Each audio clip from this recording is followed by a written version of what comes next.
Thank you, Mark. Good morning and welcome to the Unitarian Universalist Church of Evansville. My name is Tom Moore. I'm the worship leader this morning. We're about to begin our service by singing together hymn number 188. This is an adapted Rumi poem. It's written as a round. We will not sing it as a round, but we will sing it through 3 times. So stand if you're willing and able, and we'll sing this together.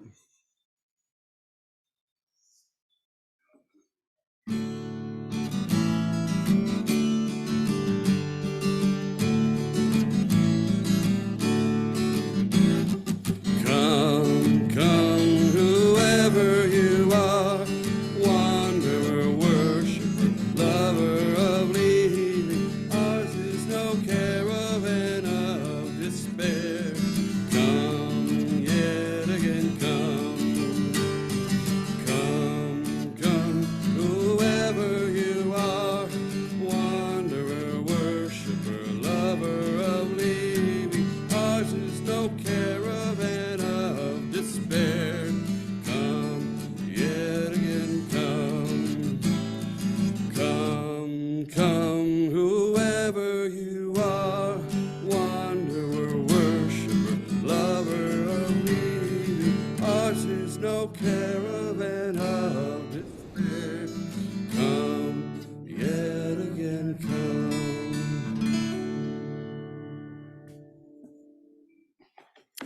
Thank you. Again, welcome to the Unitarian Universalist Church of Evansville. Whoever you are, however you got here, you are welcome. We often list a whole category of identities. I don't want to do that. I think we are more than our identities, but however you identify, again, however you got here, we welcome all that is the essence of you. Our door is open. I want to ask if there are any church-related announcements that need to be made.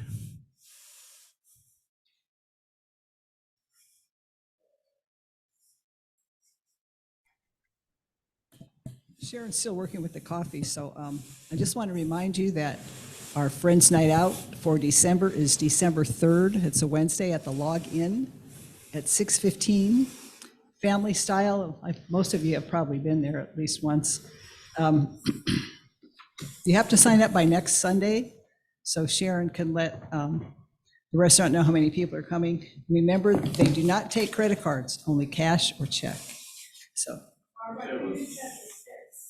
Oh, see, now I'm doing what Sharon does. She always gives the wrong date. The 3rd, December 3rd. Thank you. It's a. It is a 6th, December 6th, for Friends Night Out at the Lock-In, 6:15. Okay, I thought I was awake, but maybe not. Okay, thank you. Yeah. Any other announcements that need to be made? Did want to remind people, some of us are affiliated with Veterans for Peace, that on Friday, December 8th, which is the anniversary of John Lennon's assassination, Veterans for Peace puts on John Lennon Night at the Boca Lounge. We are there from 6 to 9. It costs $10 to get in, and that money is going to what is essentially a Veterans for Peace organization in the Middle East of Israeli soldiers and Palestinian soldiers who are working to end conflict there. It's also just a really nice night. There will be music, mostly from Lennon and Beatles music. Also, our own Deborah has been recruited to do some speaking pieces in the thing. Plus, it's just a fun night. Any food or drinks are on or not, you have to pay for those. That goes to the lounge. But if you want to help Veterans for Peace and help this new peace organization in the Middle East, plus just have a good time. That's Friday, December 8th from 6 to 9 at the Boca Lounge. Any other announcements that need to be made? Anybody online? Not online. Okay, that's fine. We mentioned we do our welcoming congregation, and we don't want this to be a painful exercise, but we do like to acknowledge visitors. And if you are a visitor today and are willing, if you would stand and tell us who you are, then we can welcome you properly.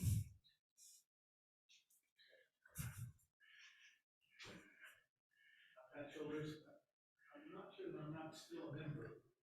Many years ago. Yeah. If you ever gave any money, you're still on the list. Just kidding. Sure. Yes. Great. Well, actually, Cecile has done that twice for us, bringing the Tibetan monks, and it's been a great blessing to us to do that. So thank you for that work. Also, a tradition here to help model how not to be such an isolated species and be alone and depressed. We actually encourage us to stand up, move around, share your energy, and greet one another for a few minutes. So do that.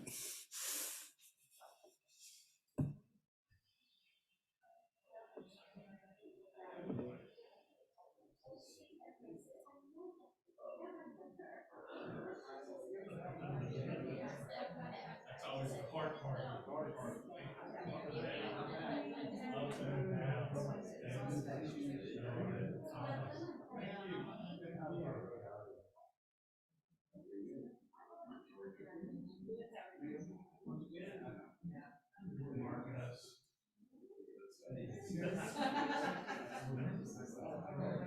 I've never been called.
And now with, excuse me, now with Unitarian Universalist churches worldwide, we light our chalice.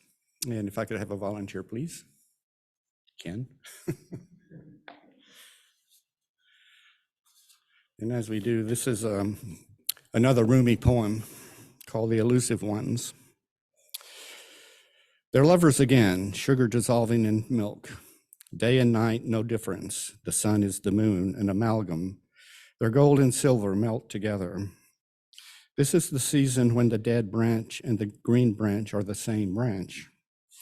The cynic bites his finger because he can't understand. Omar and Ali are on the same throne, two kings in one belt. Nightmares fill with light like a holiday. Men and angels speak one language. The elusive ones finally meet. The essence and involving forms run to meet each other like children to their father and mother.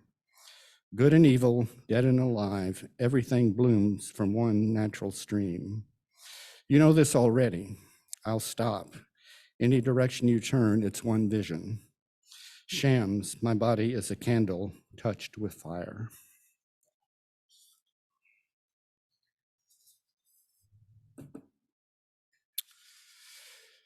The offering we consider one of our sacraments here. It is not an act of piety. It is just, we hope that any gift is from the heart to keep this place of memory and miracle and hope alive. We will now take the offering, if I could have 2 volunteers. If you are a visitor, please let the plate pass you by because your presence is gift enough.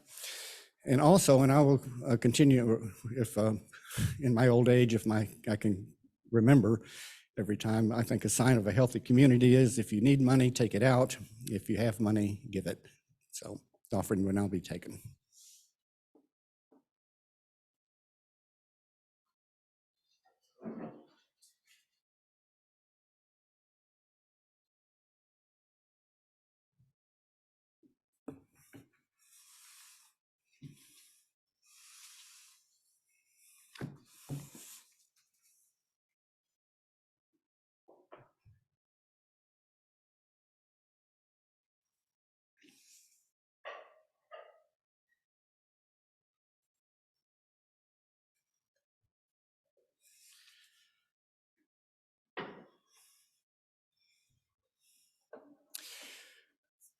Thank you for those gifts. We trust they will be put to wise and judicious use, and thank you for all the ways you support the life and work of the Unitarian Universalist Church of Evansville. Now, if you have a bulletin, it will say the story for all ages. I'm going to say this is a neutral thing, but there is no story for all ages this morning. The RE people were taking care of it. The person that was going to do it is ill, and I was out of town over the weekend, so we don't have a story for all ages. So we will skip that. I do have opening words. I think there is a relationship to what we're going to be reflecting on later, but it's from H. Richard, or his brother, Reinhold Niebuhr, in his book, Children of Light and Children of Darkness. And I want to bring this up because that language has resurfaced.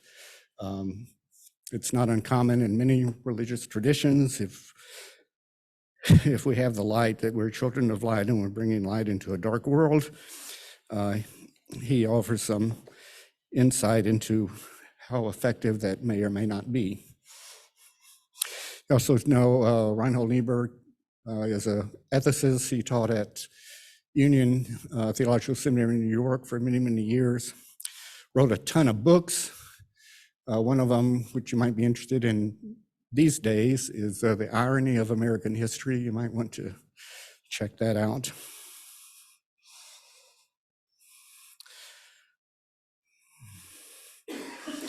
Let me find my starting place here. Our democratic civilization has been built not by children of darkness, but by foolish children of light. It has been under attack by the children of darkness, by the moral cynics, who declare that a strong nation need acknowledge no law beyond its strength. It has come close to complete disaster under this attack, not because it accepted the same creed as the cynic, but because it underestimated the power of self-interest, both individual and collective, in modern society. The children of light have not been as wise as the children of darkness. The children of darkness are evil because they know no law beyond the self. They are wise, though evil, because they understand the power of self-interest. The children of light are virtuous because they have some conception of a higher law than their own will. They are usually foolish because they do not know the power of self-will. They underestimate the peril of anarchy in both the national and international community. Modern democratic civilization is, in short, sentimental rather than cynical. It was an easy solution for the problem of anarchy and chaos, both the national and international level of community, because its fatuous and superficial view of humanity. It does not know that the same person who is ostensibly devoted to the common good may have desires and ambitions, hopes, and fears which set them at variance with their neighbor. It must be understood that the children of light are foolish, not merely because they underestimate the power of self-interest among the children of darkness, they underestimate the power among themselves. The democratic world came so close to disaster, not merely because it never believed that Nazism possessed the demonic fury which it avowed. Civilization refused to recognize the power of class interest in its own communities. It also spoke glibly of an international conscience. But the children of darkness, meanwhile, skillfully set nation against nation. They were thereby enabled to despoil one nation after another, without every civilized nation coming to the defense of each. Moral cynicism had a provisional advantage over moral sentimentality. Its advantage lay not merely in its own lack of moral scruple, but also in its shrewd assessment of the power of self-interest, individual and national, among the children of light, despite their moral protestations.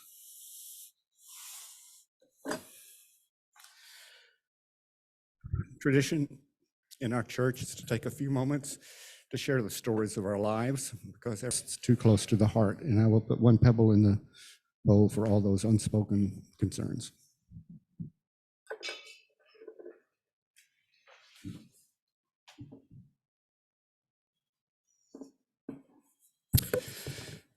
And now we would take a few moments of quiet time, at which time you can pray, meditate, or simply enjoy the quiet. And we will break that by singing together hymn number 123 in the great hymnal, Spirit of Life.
Spirit of life, come unto me, sing in my heart all the stirrings of compassion.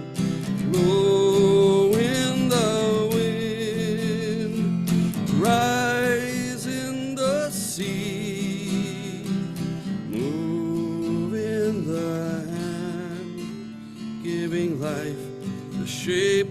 justice, roots hold me close, wings set me free, Spirit of life, come to me, come to me.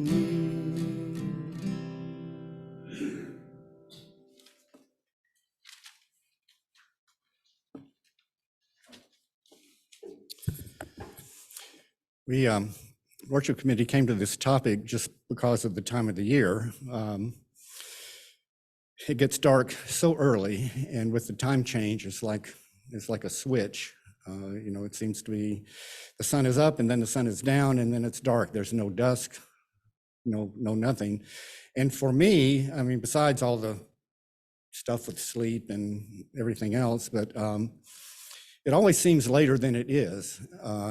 In the spring and summer when there's light lingers and it's kind of dusk, that people are, at least where I live, are cutting their grass or walking their dog, or people are out. Now by 6 or 6:30, there's nothing. Everybody's inside. It seems like it could be the middle of the night. So it's only 6 o'clock. 9 o'clock's even worse. It's just, I mean, even at my age, I can stay up.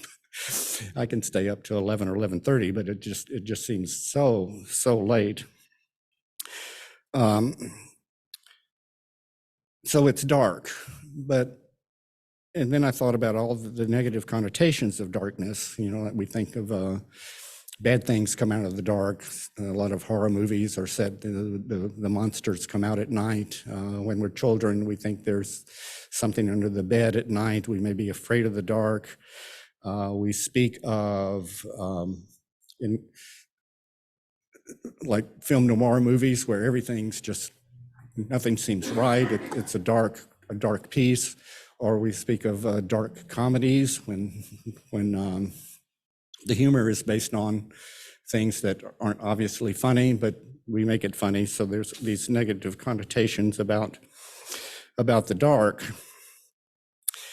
And I spoke, also just an aside, if any of you have any physics questions, see David Fentress after the service, because he can answer them. So I was speaking to him last week and he said, about where the light comes. And he said, if there was no light, it would only be dark. However, we can't see things, we can't see the light without the dark. It would make no sense. And then I think of, again, the season, that our ancestors and the rest of nature have some sense of the cycling of the seasons, and that it's what it's supposed to be. It's not like, oh, I wish it were summer again. It's like, no, it's supposed to be fall, and it's supposed to be winter, and we're getting into the solstice, which is the time of the least sunlight and the most dark night. And our ancestors had some sense of that, but also that it's not the end, because after that, the light slowly returns. They have some sense of the light slowly returning, and also some sense of the supposed to be-ness, if that is such a word, of what it is, this dark time. I don't have a big house, but I have a small back porch, and just to the east of me, the house has 2 huge poplar trees. Thank God they haven't been cut down. And it's fun to watch them. And now on a moonlit night, I can see the bare limbs against the darkness. And I think what a beautiful thing that is, that the darkness doesn't have to be this negatively thought of thing, that it actually is really pretty. And then of course, if you see the moon and the stars when it's a moonlit night and it's not cloudy or raining, there's a whole beauty to that, and that we can just embrace that this is the season of that. And also know that, again, the how it's supposed to be-ness of it. I think of those trees, even in their bareness now, that they're taking in all the nutrients from the earth and whatever, so that makes the spring blossoming possible. That, again, nature's working itself out in this darkness, and we can embrace that as beautiful and not scary or evil in some, or sad in some way. There's lots of, when I was looking at things, again, people were saying, I couldn't see the moon and the stars without the darkness.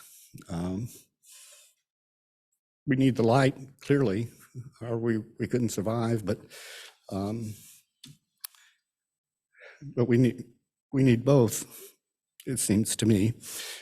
And I was thinking about all the celebrations during this time of year. Most of them probably come from solstice celebrations in the past, again, when people had the sense of the cycles of time, the cycles of the earth, and that light fades, but it comes back. And all of our, or at least the traditions I know of, and there may be others. I know in Christianity, there's all kinds of light, the Advent candle, Christmas tree, which can be both pagan and Christian or whatever. I mean, they kind of cross traditions, but it's full of light. We take the light in. Hanukkah celebrations, the menorah is all light. We take the light in.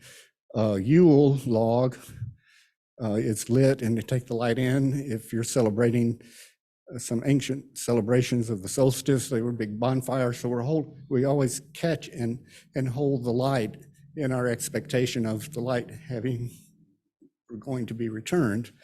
So again, this balance of light and dark and holding light seems to me pretty profound in our experience and in our spiritual lives. There's something about that. We can live through dark times and come out the other side.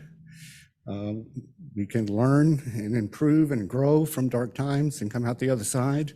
I don't wish hardship or pain and suffering on anyone, but being human beings, we may bump into those situations and come out the other side by grasping light, holding the light, and learning from what we can from those experiences.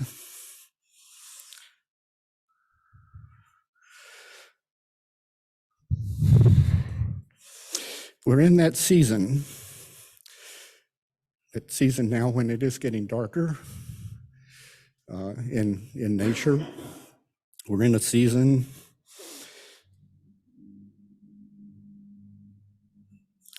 where we can embrace that it's the right time. We are in the right time.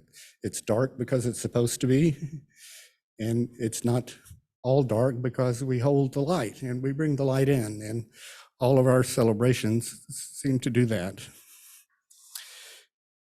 So I'm going to say we can light a candle, we can light a fire, we can celebrate in this time, even though it's dark, because it's the right time to do it. We are in the right time. So, any response?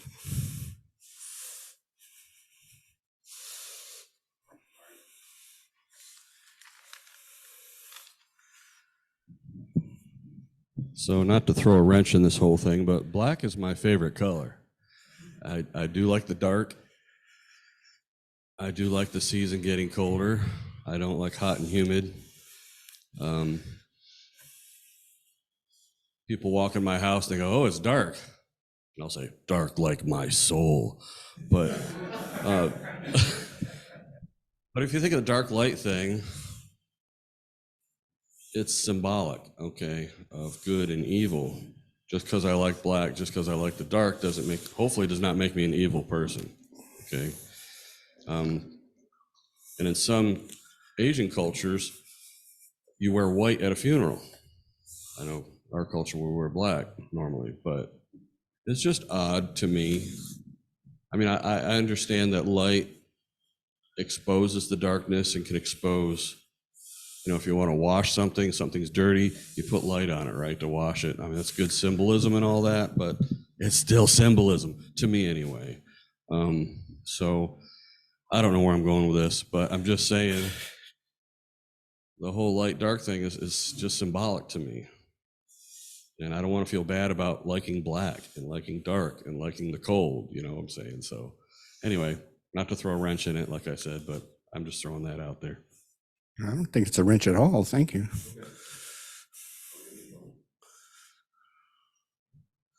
You guys have spoken about heavy things here, and not that this is a lighter subject, but it is, in my very limited mind, kind of interesting in that I was flying helicopters in the Army at a brief period of time when night tactics became a thing. And this was before they were flying with night vision goggles. So we learned a whole lot about operating at night. And we had training heights that we were supposed to be, or how close we were supposed to be to the trees. On a full moon night, we would fly helicopters in a formation anywhere from 50 to 70 feet above the trees at 130 miles an hour across the top of the woods. And the only reason I bring that up is because that little spot in my life, that 3 years when I did that, it taught my brain how to really be able to look at night. Most people, I think, when they are driving or whatever, when the darkness comes, they have a tendency, from what I understand, to close their focus down. And doing what I've done in the past, that's when my focus really expands. I'm looking at everything. The peripheral vision becomes really where I'm getting a lot of the cues to roam through life, which I've roamed through much of my life in the dark anyway. So Thank you.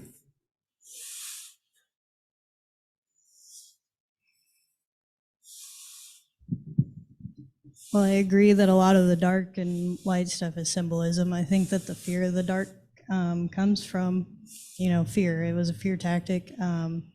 We were not made to see in the dark. Like your eyes can adjust, but not to the way that like nocturnal animals live in the dark. And so I think a lot of our like ideology centering around like the dark being bad, and that's where monsters are, and that's why little kids should be scared of going out at night, came from a place of people trying to keep the next generation safe. But in my experience, that kind of limited what I was able to do even coming into adulthood, because I was always afraid of the dark. Like they used to show me scary movies, and I hate scary movies now and all this stuff, and I hated being outside at night by myself. And like recently I've been digging into like pagan cultures and their celebrations of the solstices and things like that, and it's given me a new appreciation for like the stars and the moon and different things like that. And it's shown that this could be a time of like coming inside and being cozy and loved and taken care of with your family, and instead of like this big scary don't go outside because there might be monsters. But that's what I have come to appreciate the dark quite a bit more. And I think it might actually prefer it over light, but everything is a balance. So. Thank you.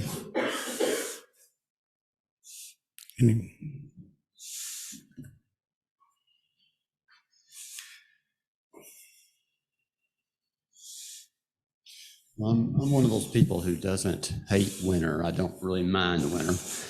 And as much as I like the other times of the year when the days are longer and it's warm enough to be outside and you can do lots of other activities that you're limited in doing in the winter, there's still something about the time of year comes when you can wear sweaters and have a hot cup of tea in front of you and kind of enjoy that nice cozy feeling of knowing if you're fortunate to have a home that's warm, and when you know it's cold outside. And there's something I find very cozy and comforting about that.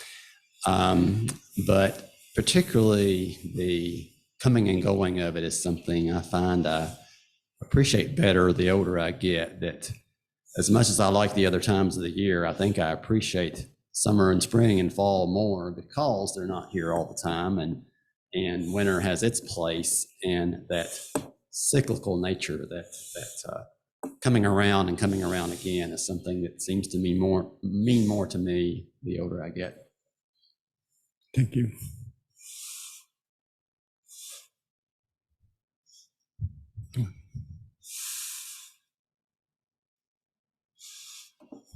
Larry, very blunt about it. I like middle of winter because I don't have to mow. Cool. Well, at least you have a lawnmower that works. So. It's an inside joke. Mark can tell you the saga of the lawnmower. Anyone online? I don't think so. Okay, well, thank you. Well, as always, I learned so much from all of you. Thank you for sharing your thoughts. And as we go forth, let's embrace the darkness and share the light and balance it off in our lives and think about the seasons of our lives. As I get older, it's like I feel like I'm in a season. So it's all okay. Our final hymn is number 118 in the gray hymnal. Stand if you're willing and able.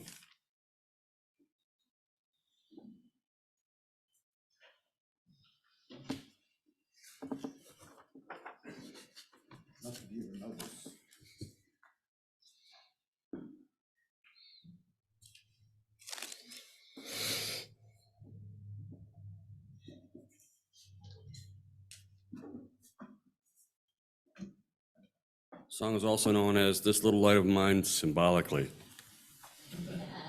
That was a joke. Never mind. Life is a metaphor. Right.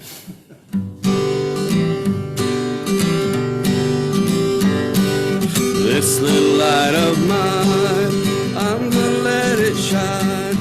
This little light of mine, I'm gonna let it shine.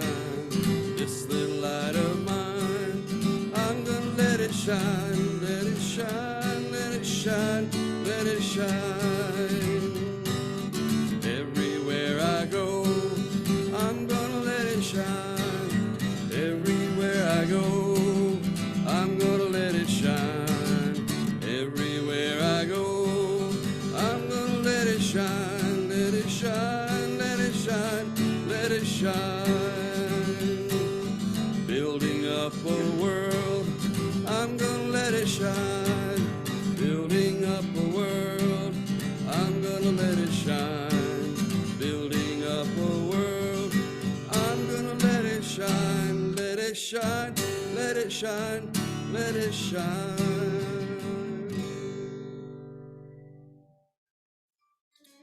If you'd remain standing, please, as we extinguish the chalice. The words are in your bulletin. We extinguish this flame.